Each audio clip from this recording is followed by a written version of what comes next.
this evening. We want to welcome you again. Thank you so much for coming. If you don't know who I am, my name is Pastor Susan Innes. I do congregational care here at Asbury Church. The inspiration behind these seminars is my 87-year-old mother who is suffering from dementia and has broken a knee, broken a hip, and we end up needing help, and you need help in like 24 hours or less, and it's crazy. You need to know what you're doing and where you're headed. So I'm so glad you're here. I really feel like a plan of action is always great to have in place as we get older.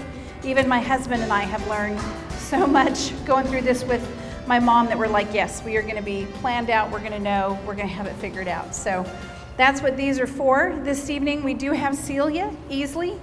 It's Easley, right? Celia Easley, and she's with the Great Plains Agency on Aging. And so we really appreciate her taking the time to be here this evening. Again, our presenters are doing this just out of the kindness of their hearts and for free. And so we appreciate them taking the time to be with us. So as we do with everything at Asbury, please join me as we open in prayer. Father God, we are so thankful for the opportunity to come together not only in fellowship, but to have the correct knowledge that we need to grow old gracefully. Lord, it's hard to be patient with ourselves. It's hard to look to the future to see what it might actually appear to be. And so we just ask you to guide us, to encourage us, and to encourage our faith with each other's company, but also with the knowledge that we're going to receive tonight. So bless our fellowship in Jesus' name. Amen. Well, number one, thank you so much for having me. I really appreciate and got a great crowd. Thank you very much. I'm from the Central Plains Area Agency on Aging. That's a long name. So from here on, I'm going to say CPAAA, and you'll know what I mean. We cover Butler, Sedgwick, and Harvey County. Within the state of Kansas, there are 12 area agencies on aging, and from now on, I'll say AAAs. So you'll know what that means. AAAs are a federal program that came under the Johnson administration, Lyndon Johnson. So they've been around for a while, and they're all over the United States. So no matter where you live in the U.S. or territories, there's a AAA that covers you. It might be a ways away, like in western Kansas, for instance. They're, got about 30 counties or something. A lot of space. So we are also, it gets very confusing, we're also the Sedgwick County Division on Aging. They just changed this from department to division. So the Sedgwick County Division on Aging, and like anything else, that's based on funding. Some of our money comes from the feds, and certain programs are federally funded. Some programs are funded by mill levy money, the county money, and then we have a program that's state money. So it just kind of varies. I'm actually funded through the Older Americans Act, which is federal money. So, like I said, it can get confusing, and we're also, I'll talk later, we're also the Central Plains Disability and Aging Resource Center. That's a new one that just added a few years ago. So we all go through the same door. So anyway, so I'm here to talk about aging. You hear a lot about aging anymore. If you're lucky, you're still aging, right? And we're kind of start aging from the moment we're born. It just keeps on going. It's kind of been popular in the news the past few years because of the baby boomer generation. People born between 1946 and 1964 started aging into services, aging into Medicare, aging into Social Security. Well, when those were first created, people didn't live quite as long as they are now. And now it's kind of like, oh my, where's all the money going to come from, for all these baby boomers? I help people with Medicare, and I'll talk about that later. But when I first saw the first one, because date of birth is part of something we need. And so when I saw the first one a few years ago, that was 1950, my head's thinking, oh, well, they're getting Medicare because due to disability, not age. And no, holy crap, they're 65. They're born in 1950 and they're 65, So the closer that date of birth gets to mine, it's like, oh. So I think the old joke is, what do we consider to be old? It's your age plus 10. It keeps getting, my mom in her 80s was like, oh, well, that's for those old people. Well, Mom, you're 82. So age is a state of mind. Sometimes I feel like 56 is the new 80 some days when I'm trying to get up, and other days I see myself as 25. So people are living longer. People are living healthier longer. We have, back when I was a kid, you lived at your house, things were okay, something happened. You had a stroke, you had a heart attack, you broke a hip, you went to the nursing home, and not too much later you died. Kind of boom, boom, boom, boom. Well, now you break a hip, depending on how bad it is, have a stroke, you might go to rehab for 30 days, you go back home.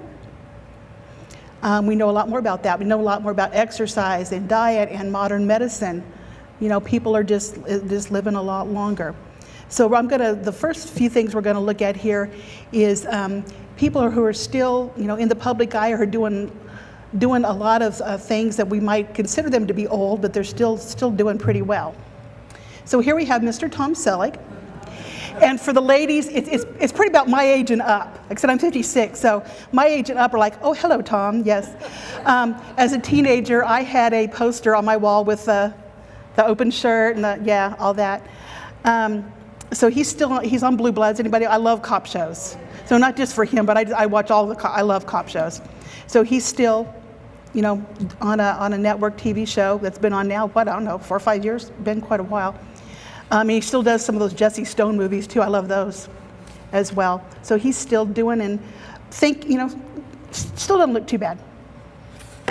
Mr. Tony Bennett, 92 years old. I can't say that's really my type of music or anything, but his voice still sounds the same as it did, 70 years ago. He hasn't lost a thing. And, I think much to his credit, he's recording and appearing in Vegas with people who could be his grandchildren, Lady Gaga and folks like that, to stay relevant, to stay in the public eye. And that shows a lot about, he could just be, singing I Left My Heart in San Francisco, but he's branching out, so I think it's incredible. Alan Arkin, I included him because he's in some of my very favorite movies. I love Argo and Little Miss Sunshine. He's in some of my very favorite movies. But if you look at his page on the internet of the movies that he's done, there's something every single year. He just keeps putting them out. And a few years ago, I can't remember, it was Going in Style that had him and Morgan Freeman, and that was hilarious. That was funny. So yeah, he's still going strong, still entertaining us. And then the poster child for aging well, Miss Betty White, 96 this year. Now I haven't seen her in anything real lately. It's been a couple years. She was doing To Tell the Truth. It was the last thing I saw her in, but still beautiful, still sharp as a tack. I know on those shows she needed a little help standing up, which I need a little help sometimes standing up. But other than that, she's doing great. So it's amazing what people are still doing every single day. Okay, current environments, what's going on? We've already talked a little bit that America and the world as a whole is just kind of getting older. Currently, approximately 8,000 Americans turn 65 every single day, and that's part of that baby boomer generation.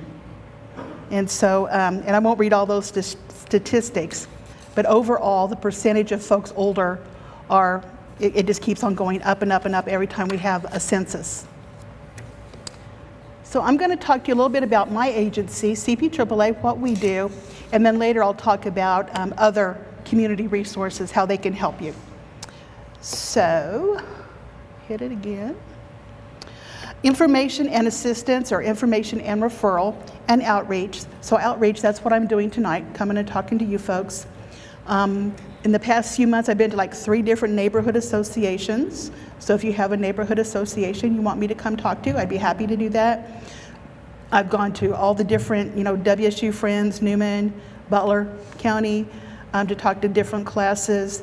Churches is the number one kind of place, genre, if you will, that I go to most often. Churches have a lot older population in a lot of cases, and also you have caring people who want to know how to help their older population. So I do go to a lot of church groups. information and assistance, and we'll talk about our call center a little bit later, but help people find resources, get information on caregiving, on aging, things like that. Has anybody ever been to Senior Expo? All right, good. That's us. A lot of people don't know that's us. That's our baby. It was 30 years a few years ago, so this is like our 32nd, 33rd something coming up next month. So put it on your calendar, September 27th. We have a new location this year. We're going to be back at Botanica, back at the Art Museum. That's where I am. So come see me at the Art Museum. And then we're going to be at the new library. So I think that's very exciting. Pretty cool to be at the brand new library. It's free to get in. The lunch does cost, I believe it's $6.50 this year, I think. So if you choose to buy a lunch, it will cost. The other things are free, and so you can get into those facilities for free. And then we have booths at all those locations about local vendors. There's health screenings at the library this year. The fashion show is always very popular. It's at Botanica at 1 o'clock every year. And if it's been a while since you've been there, they used to have it out on I don't know what they called it, the Great Lawn or something. And so you had these older folks kind of walking cross country in the heat, sitting in the direct sun. I'm just like, I can't believe nothing bad's happened. But now since they opened that Lotus Room a few years ago, it's inside. So it's much, much nicer, much better. So come see us if you can. It's a lot of fun. In-home services, and I'm going to use that term here a few times. And when I say that in relationship to our agency, I'm talking about non-skilled help. So it's not therapy, it's not nursing, it's non-skilled help with what they call ADLs, activities of daily living. So things about what you do every day.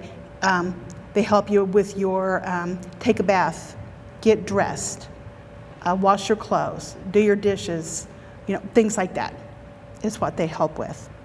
And so here again, depending on the funding, we have these different programs. Senior Care Act is a state-funded program. It is on a waiting list, but the sooner you get on the waiting list, the sooner you'll get off the waiting list if you're needing help in your home. There is no means test. They will ask your income and assets because it's a sliding fee scale. So your percentage of what you pay is based on a sliding fee scale. So, and it's been a while since I worked the phones. I can't remember, I don't know what the exact rate is now, but we have negotiated rates with our providers. So let's say the full cost is like $17 or something, where if you went yourself, you'd probably be paying $25. And then the sliding fee scale will figure out, do you pay 100% of that? Do you pay 0% of that, or somewhere in the middle? And they can tell you that over the phone as you're doing the intake. They can do the intake over the phone, and they can tell you right then before, I can't afford that, or you can figure that out right away. In SCIP, the Sedgwick County in-home program is very similar to the Senior Care Act. It's just the funding is different. Now, a program that I think is pretty exciting that we've had for a few years now is called First Steps, or we still call it 90-day program. If you are newly released, like within a couple weeks, from a hospital, a rehab, or released from the care of a home health, a skilled, Medicare home health services, then you would qualify. 60 and above, it's tri-county, it's federal funded, it's the 3 counties, and we can do up to 90 days of in-home services, so the non-skilled services. The idea behind this is, a few years ago, Medicare started not paying the hospital if you were readmitted within a certain amount of time for the exact same thing, because they were just kind of, rolling through the people. It's just a revolving door. So this is kind of along those lines. If you've been in the hospital, no matter how old you are and what you've been in for, it's going to take a while to get back in the swing of things, but let alone if you're older and you've been in there for something major, something big. It's going to take a while for you to be able to do all those things. There is a means test. They don't ask about assets, which a lot of people, that's what they get them on, is assets, not income. And I really don't remember what it is, quite honestly, but it's a much higher level than it's not a food stamp level or Medicaid level or anything like that. It's pretty generous. So it's worth calling if you think somebody would need that help. RSVP volunteer program. We do have a volunteer program. That's the lowest age we have is 55 and above to qualify for that. And this is Sedgwick County only because Butler has their own, Harvey has their own. And so the places where you can volunteer through us, based on the grant that we have, they have to be nonprofit organizations. So we have like a lot of people at the VA. I think they help escort people at the hospital, sit with people at the hospital. We have people at the Aviation Museum, at Botanica, just different places like that. Some people come into our office. We have a workroom, and there they might help put together mailings for like the Red Cross or Senior Services, something like that. And some people work from home. They're homebound. So we have some ladies who like knit or crochet like baby blankets, and those are donated to nonprofit organizations. Back when the war was really going strong in the desert, they had people knitting helmet liners for the troops, and I guess for comfort, I don't know. But, and so that was a kind of an interesting project for those folks to have. So if you want to, it's important to stay active. I tell people in our society anyway, when you meet someone, the first thing you say is, "What's your name?" Usually the second thing is, "And what do you do?" Well, a lot of people have trouble with that when they no longer are working. What do I do? Who am I? That's been my identity for 40 years or whatever. And so it's important to stay active. We have a minor home repair department, and I always stress the word minor. Not going to build a new roof or anything like that, but mainly things that are consistent with our primary goal of keeping you in your home safely for as long as you want to be in your home.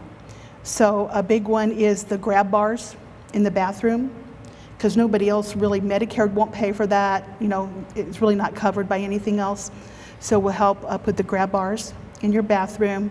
Wheelchair ramps is another big thing. I know back when I used to answer the main phone that was one of the, some of the most heartbreaking phone calls would be, well, I don't need any help in my home. I can do everything. I just can't get in and out of my home. I need a ramp. And so, in the big picture, that's a little thing, but for that person who needs it, that's a huge thing. And they do some emergency plumbing, electricity, things like that. They currently have smoke detectors available for free for folks. Now that I said that, I don't know if it's 60 or 65 and above, but there are smoke detectors available, and also, what is it, the CO? See, what's the bad gas? Detectors, they have those as well. So if you need something like that or know somebody who might need something like that, give us a call and they can tell you, who qualifies and who doesn't. Caregiver programs.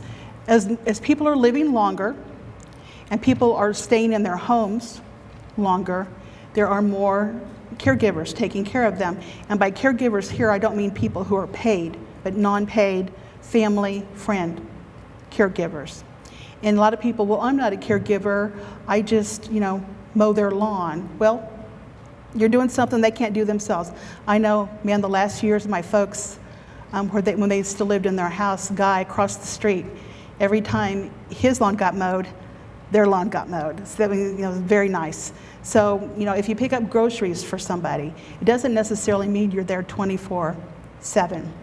But the caregiver program is primarily for people who are there pretty much 24/7. Most caregivers want to do what they're doing or feel fulfilled doing what they're doing. The biggest thing they need is, I just need a break, which I can certainly understand that. So respite is always a huge thing, and there's never enough money for everybody to get the respite that they need. But we try to provide respite care for folks. And of course, if you've got the money to do it yourself, there's always, home health agencies that can do that. But we do help people with respite care. Our caregiver program also helps provide those in-home services that I was talking about.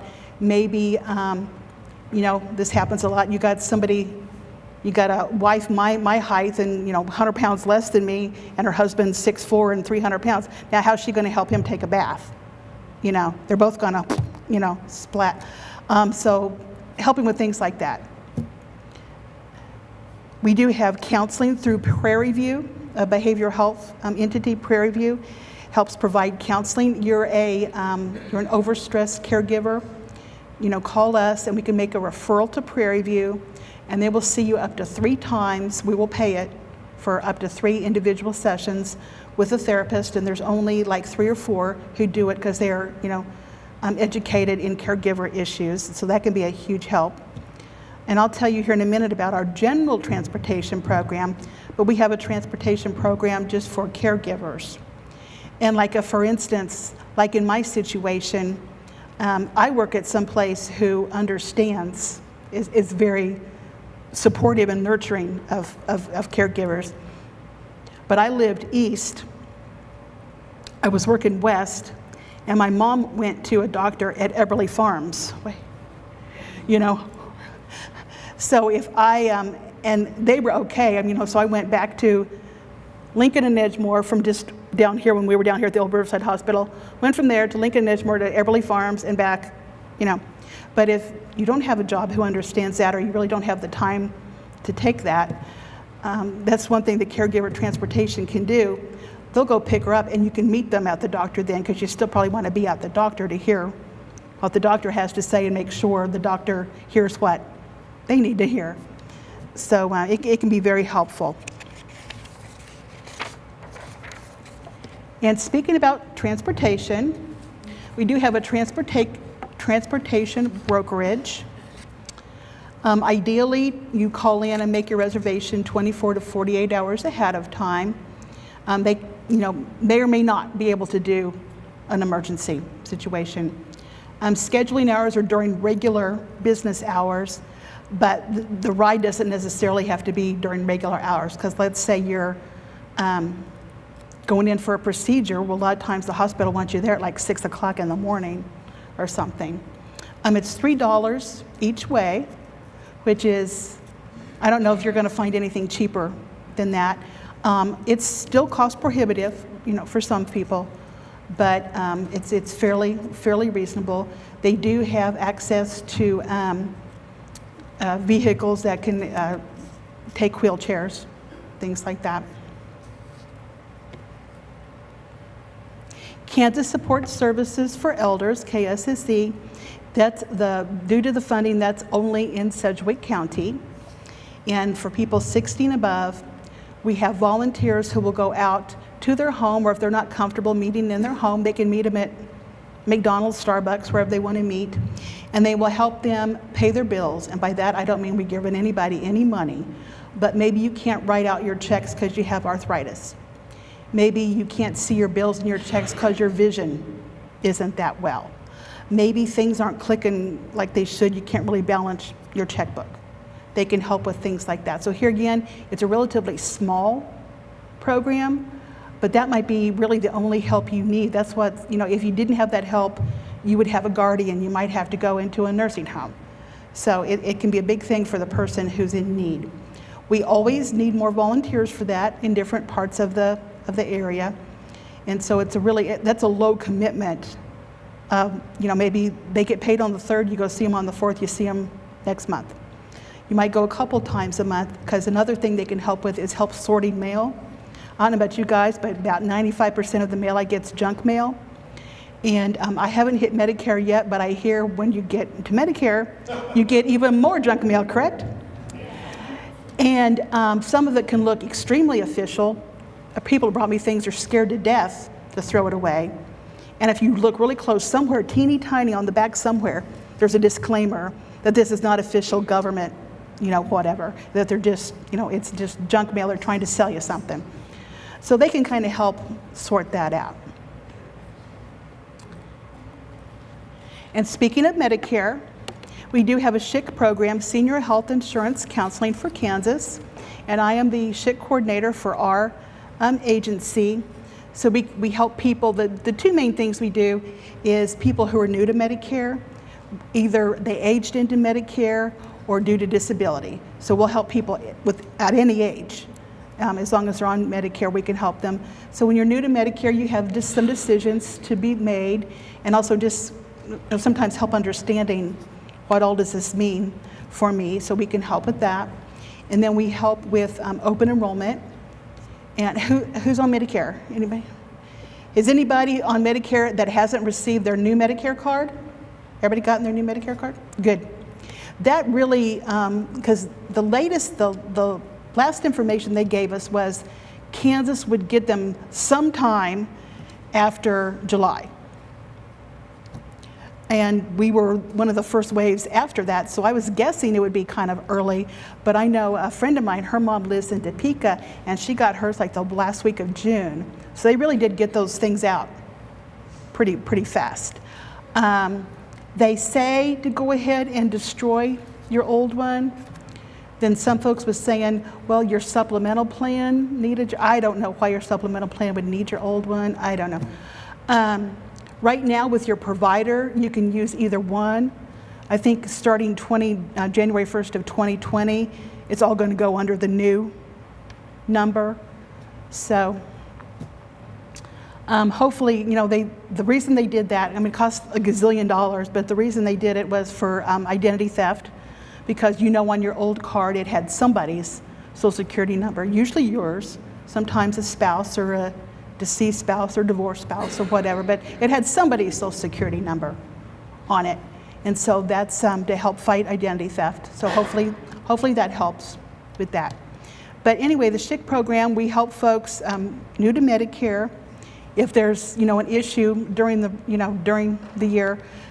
But then our main focus is open enrollment. So hopefully if you're on Medicare or know somebody on Medicare, you're taking care of someone on Medicare, you know that every year there's open enrollment for your Part D, or if you're on Part C, an Advantage plan.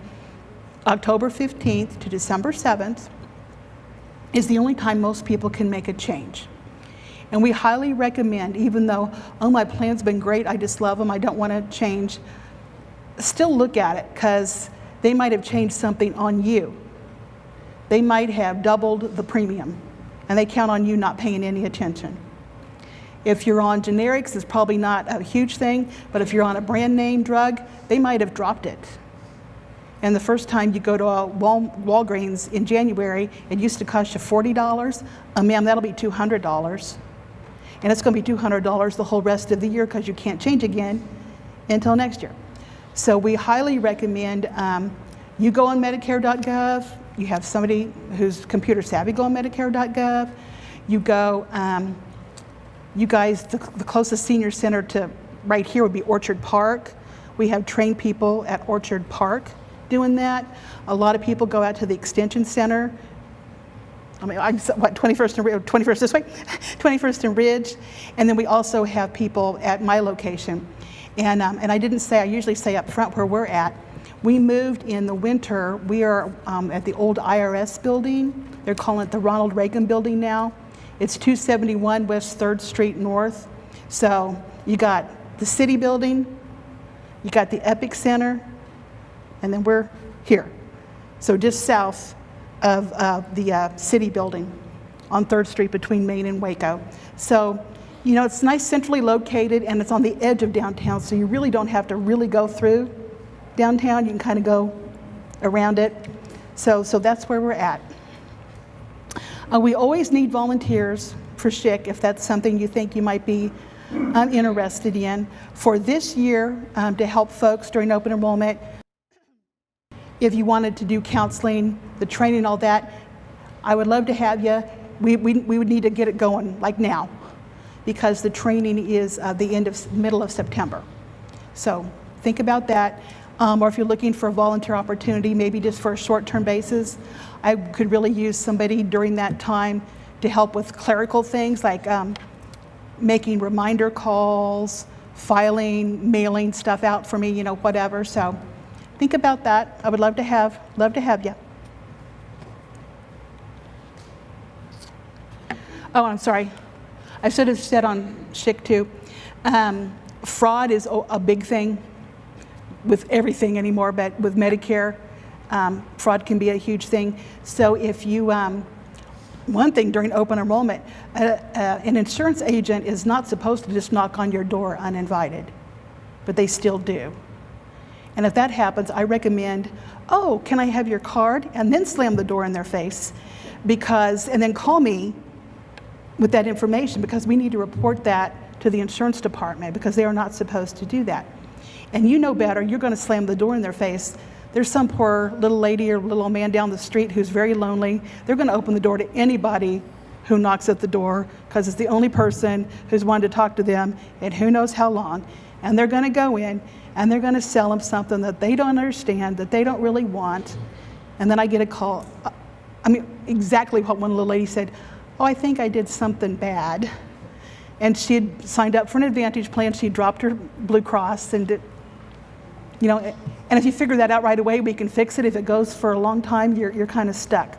So if you think, or if you think your doctor is not billing you correctly, you're, you're 90 years old and they're billing you for a pregnancy test or, something like that. Sometimes those things are just a matter of somebody keyed in the wrong code. Oh my gosh, sorry, it should have been whatever. We'll resubmit that. Or it could be that they're trying to get some money that they shouldn't have gotten. Are they billing you for the same test twice when you only did it once? So kind of look at your Medicare summary notice just to make sure, because there's a lot of folks out there that are trying to do bad things, and then there's other things, human error, things just happen.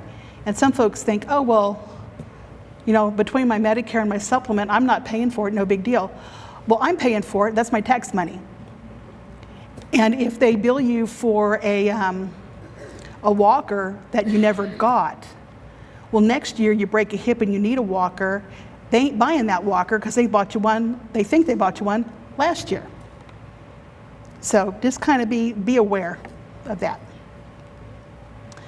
We all kind of know that diabetes is a big problem in the United States right now. So we have a couple of diabetes classes going on. Diabetes education for seniors, so it's just seniors in the classes. And we have them usually at a senior center, so try to go to the people. Our staff has gone through a lot of training to be able to do those. And so here again, Medicare will pay. We'll pay for it. And I think they'll do it. They'll also do a follow-up, like maybe once a year or something, just kind of one-on-one, how you doing, what, how's things going, kind of follow-up. And then we have a program called A Matter of Balance.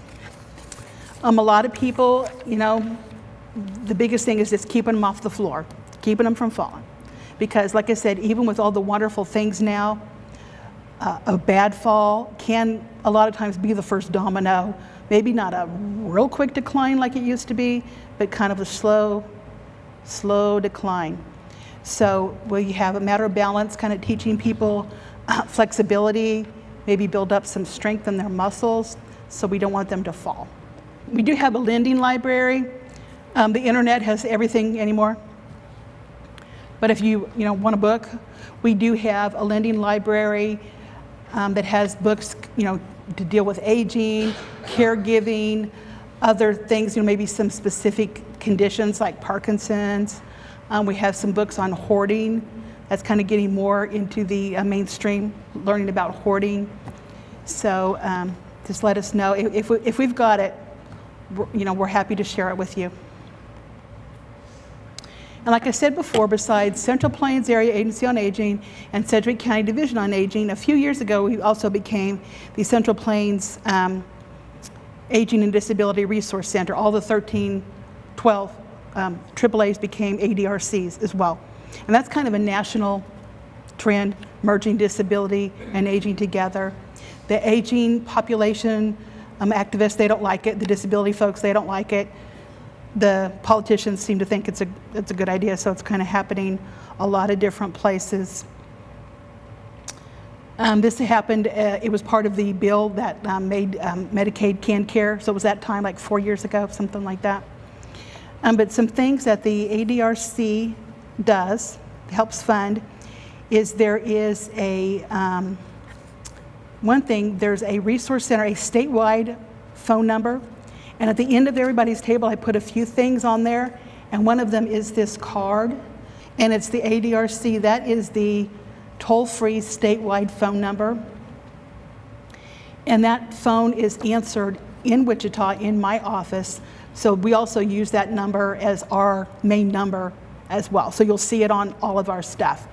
But if you know somebody in Liberal, hey, call this, they don't know who to call this number. And in a lot of cases, the phone call may be, yeah, okay, well, what county do you live in?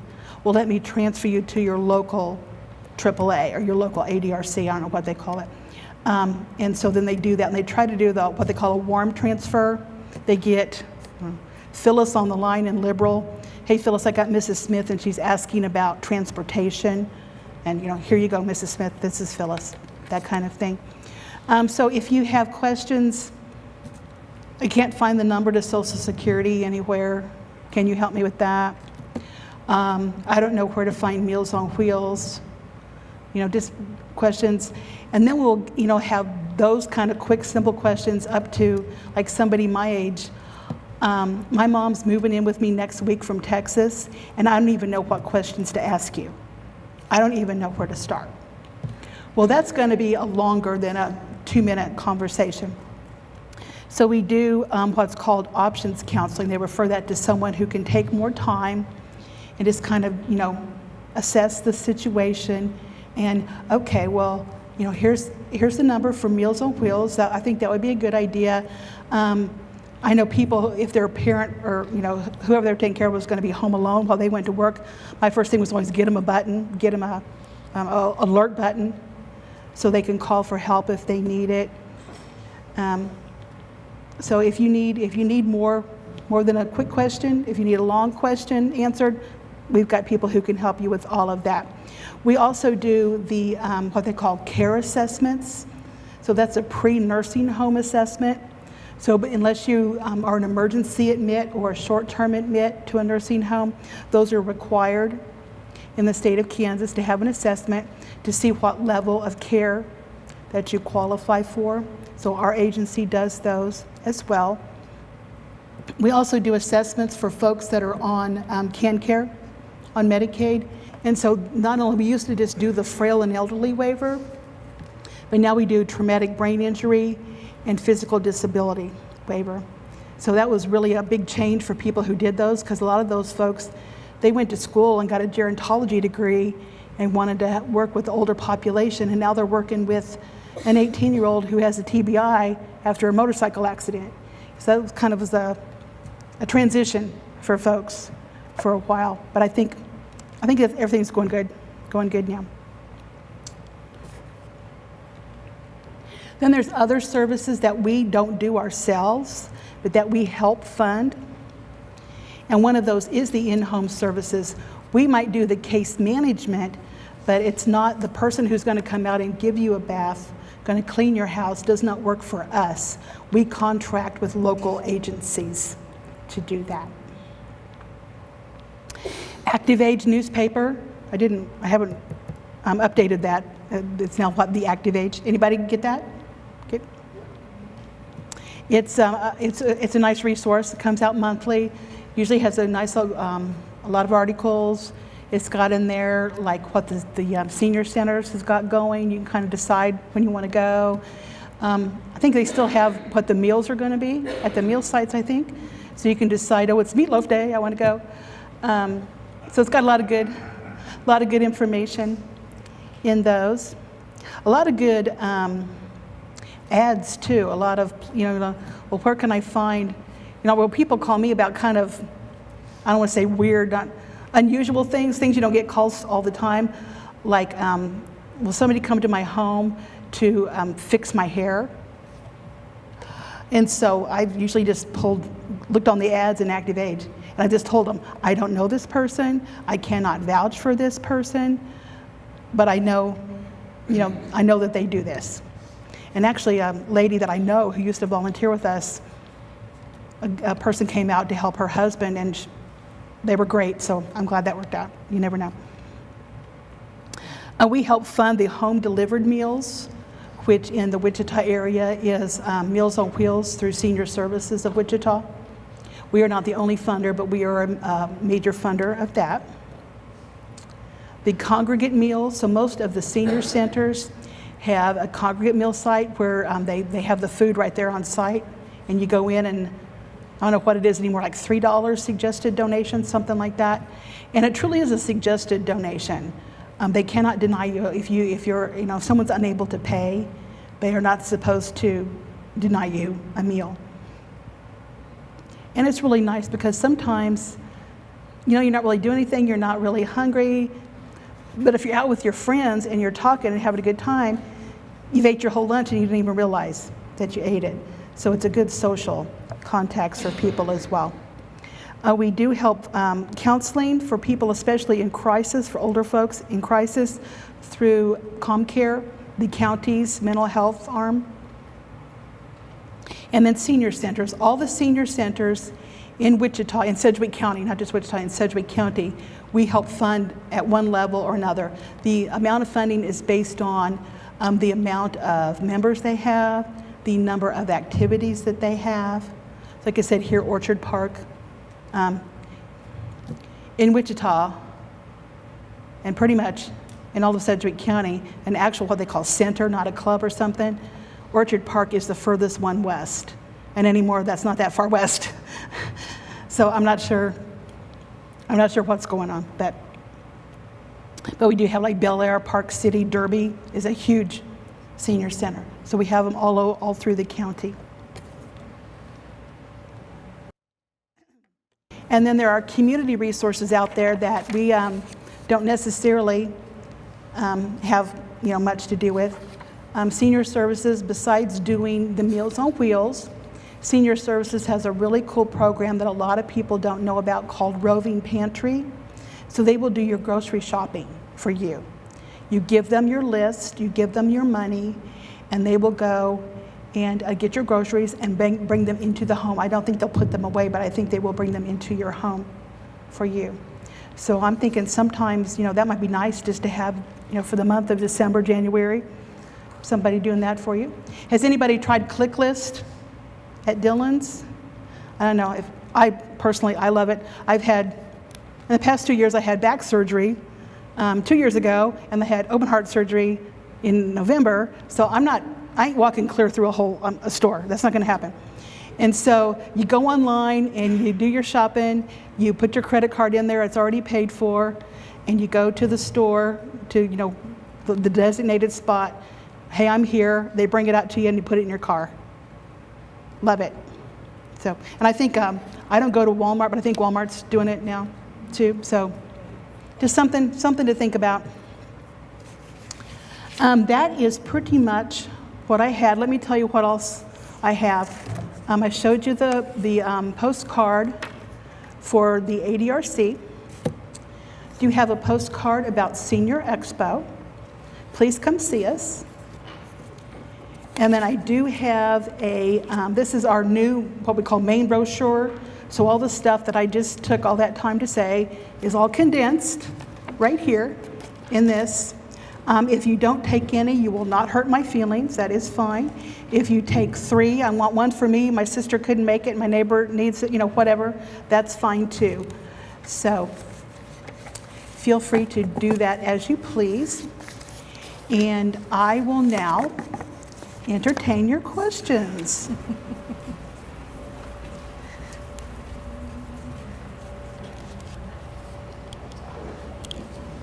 So, you know the drill. Raise your hand if you have a question and I'll come running.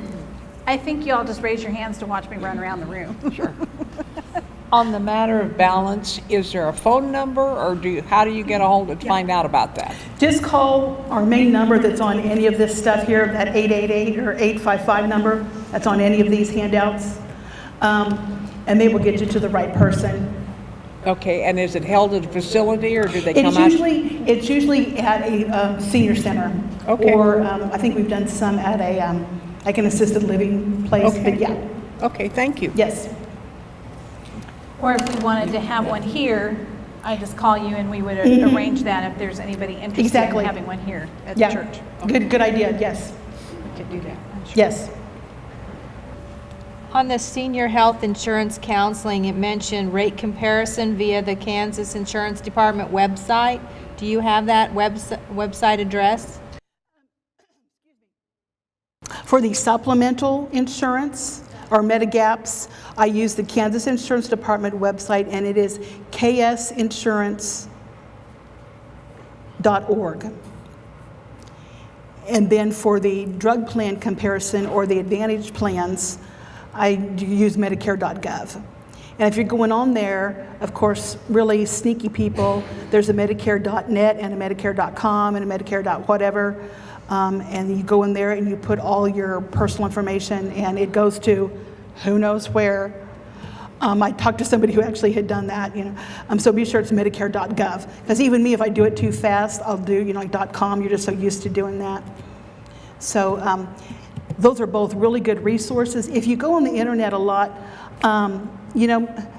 Medicare is a fairly small part of my job, and I'm not going to lie, it's really not the favorite part of my job by any stretch of the imagination. So I probably don't have committed to memory a lot of the stuff that I should. But pretty much any question that people have, if you go on Medicare.gov and just type it in, search it, it's right there. And even if I think I know it, I usually do that because I don't want there to be any misinterpretation. So I'll say on the phone, I am reading directly from Medicare.gov. Here's what it says. Instead of, well, Celia said, no, I didn't say nothing. I was reading from Medicare.gov. I don't want, it's confusing enough without me paraphrasing and saying something wrong. So that's a really good tool. Kansas Insurance Department also, if you're looking for like vision and dental, as we know, Medicare doesn't care about your eyes, your teeth, or your ears.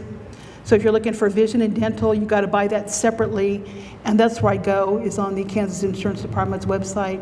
It's not a comparison tool. They're not going to tell you what they cover and what price, but just a list of places that might be able to give you coverage. If a senior was to call your organization, could you direct them on getting an alert button at a reduced cost? I'm sorry, getting a button? Yeah, there are, and here again, of course, there's a lot of options, but we would recommend, there's 2 places in town that are local and that we contract with, because some of our programs do cover that for our clients. And so, yeah.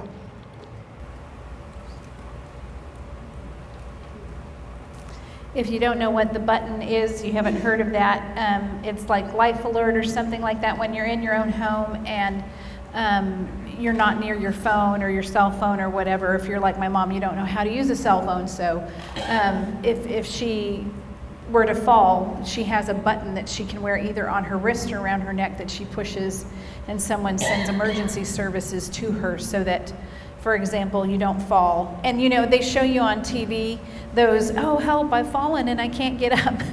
But I have heard that there are people in their homes for 24 to 48 hours until their children can get to them, and they're in the bathroom, often in the bathroom, bathtub, something where they have fallen in and they can't, and my mom used to take hers off and hang it by the shower, and I'm like going, Mom, you've lost the point of why we want you to wear this.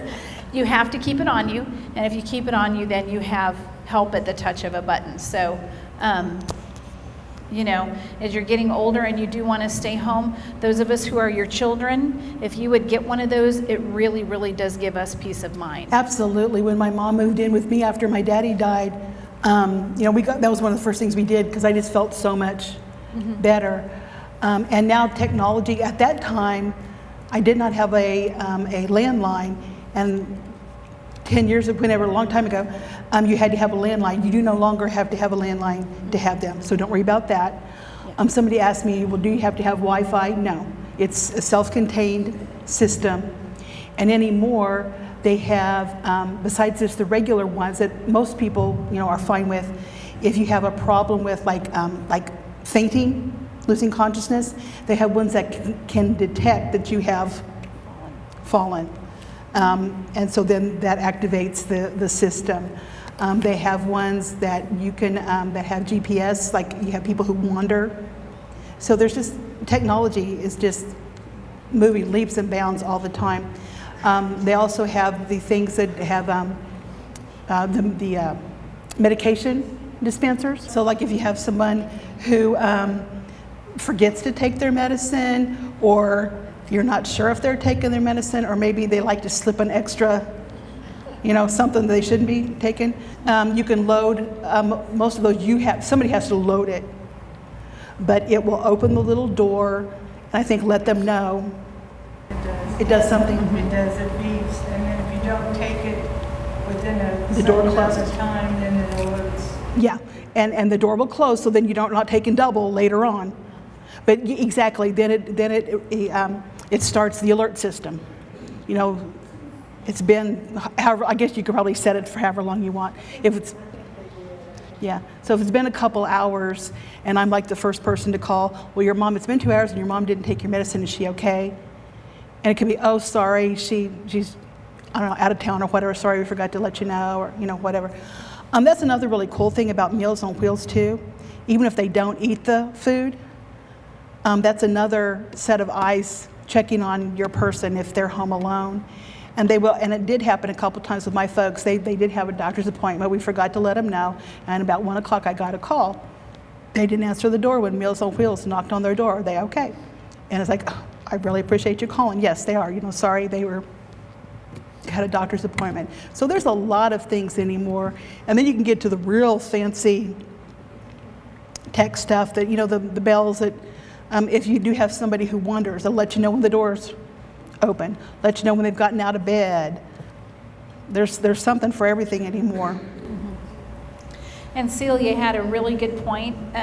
My mom lived with Steve and I until she broke her kneecap, and we made her keep the button because she was helping take care of our dog. And you don't know if they're going to trip over the dog while we're at work.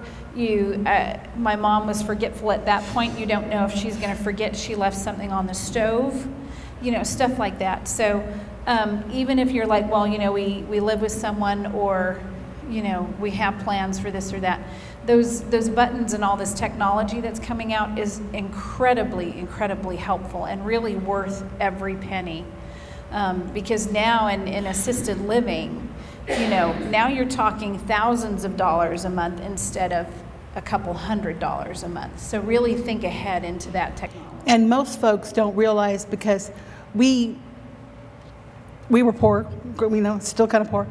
If you have money, getting care is not a problem. And of course, I don't see those people. They're not the ones who come talk to us. And that was not my folks. My folks were on Medicaid, when they got, assisted living is very expensive. It's extremely expensive. $1,500 on up. And that's the really low. You're living in a size of a closet. And Medicaid, and I'm thinking if you're on Medicaid, you can't afford the other, but maybe somebody's helping pay you the other, I don't know. But if you're on Medicaid and assisted living, it helps pay for the assisted part, the help with just like it would in your home, the help with your bathing, dressing, whatever, but it doesn't pay for the room and board. And most places, the room and board, the bottom is at least like $1,500.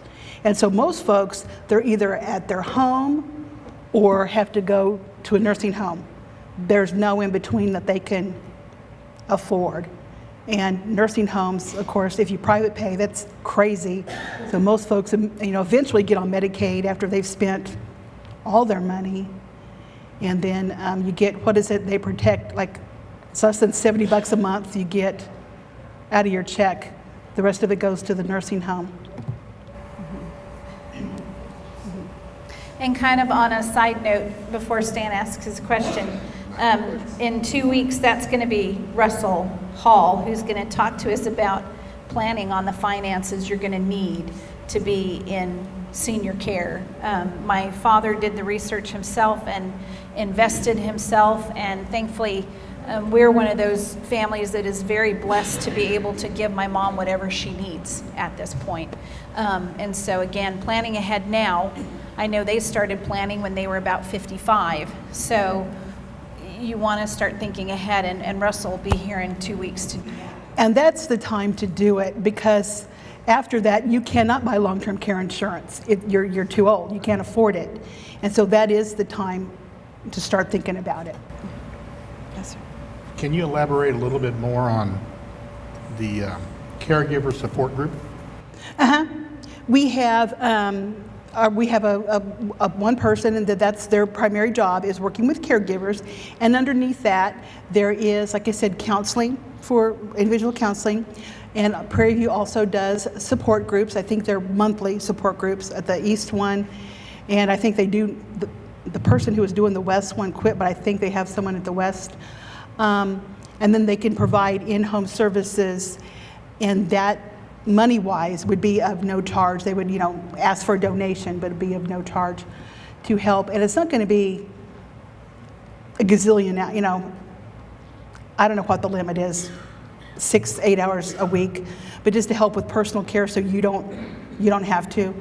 Like just an example, a guy that I work with takes care of it. He and his mother live together, and she's doing okay. He's comfortable, but he's not comfortable giving her a bath, and for both of their privacy and all that, so they have somebody go in and give them a bath. Is there a place where people just gather and just talk about the stuff that they're facing in terms of the caregiving issues that they encounter, and how just a regular support group kind of? And like I said, that Prairie View does those for us. Yeah. I've been to the one out east, and she's been there a long time. Sherry does it. I don't know who does it out west now, but I would just call the main Prairie View number, or probably our main number. The call center should know better, but it's a monthly thing, and they have they have a facilitator trained in those issues. And they also, I know I've gone to speak to them like I'm speaking you, the same spiel I've got today. So they try to bring some education, some resources in. And then also they'll kind of be informal respite for each other as well. I'll come to your house on Tuesday and you can go, just get away, and you come to my house on Wednesday kind of thing. So yeah, yes. And then the specific to conditions, like if the person you're taking care of has Alzheimer's, the Alzheimer's Association has support groups. Your person you're taking care of has Parkinson's, the Parkinson's Association has support groups. And those are really, all of those are good of like, gosh, I can't get my dad to, or my spouse, whatever, to whatever. They won't take a bath. They just refuse to take a bath. And well, I tried this, you might try this, And I kind of tell folks over this hour, I know I've said a lot of, and I don't expect you to remember. The only thing I want you to remember, quite honestly, is that we exist. We are here. Because I'll have a booth at a health fair, and I wish I knew about you 3 years ago when blah, blah, blah, blah, blah. And so just know we exist. And, I passed out things with our number. If you've lost that, Pastor will have the number, know how to get a hold of us. Like I said, just know we exist. And gosh, I don't know if they can help me. I don't know if I should call. And if we don't do it, hopefully we know who does and can give you that proper information. There's no reason to go through everything by yourself. And I'll hang on to a lot of these pamphlets so that we can put them out in the church, and I'll keep some in my desk so that, like Celia is saying, even in a year or two, if you're thinking, gee, I wish I had that number, we'll keep a handle on that and be able to refer folks for that. So. Oh, I know one more thing, if you don't mind, because you were talking about planning ahead financially. I know another thing we talk a lot about is planning ahead with your health decisions, if you will. I know the biggest gift that my mother, because my dad, he was one of those, well, if you talk about dying, you'll die. Well, guess what, Dad? It's going to happen sometime. So, thank you, Mom, that they did everything you could ahead, because it was just me. So you're upset enough as it is without trying to do a lot of stuff. And so, as much planning and having those discussions, because I know I didn't have to, gosh, is that what they wanted? I knew what they wanted because we talked about it. Because I wouldn't go through the rest of my life, woulda, coulda, shoulda, gosh, did I do the right thing? Have those discussions. That's the greatest gift you can give whoever's taking care of your children, whoever that is. It will not speed up your demise. It really won't. And it's hard. And sometimes the person you're trying to talk to doesn't want to hear about it. I don't want to think about you dying. Well, and I always, my thing is any of us could go out here and hit by a Wichita City bus at any time. Anything can happen. I don't know that you need to go as far as my mom. When my brother and Steve and I were all at the house, oh gosh, about 20 years ago, and she comes out with these different colored dots. Pick your color and then stick your dot on the bottom of whatever you want when we die. Mom, really? We don't care about this stuff. We just care about you and Dad. And so I'm sure that we're not going to arm wrestle or mud wrestle over any of your things. It will be all right. Although maybe there are some families that are not that do not get along that well, and maybe that's an idea for you, but we thought that was hysterical. But you're right, and if there is something that is important to you, because people will fight, two siblings will fight to the death over this pen. It was Mom's favorite pen, and they never reconcile. So, yeah, if it's something that's important to you, because they might not realize this didn't cost anything. It's not important to you, but I bought it back from New York and gave it to Mom. It's important. They might not realize that. So just say, I want that pen. It's important to me, and here's why. Oh, well, sure, of course.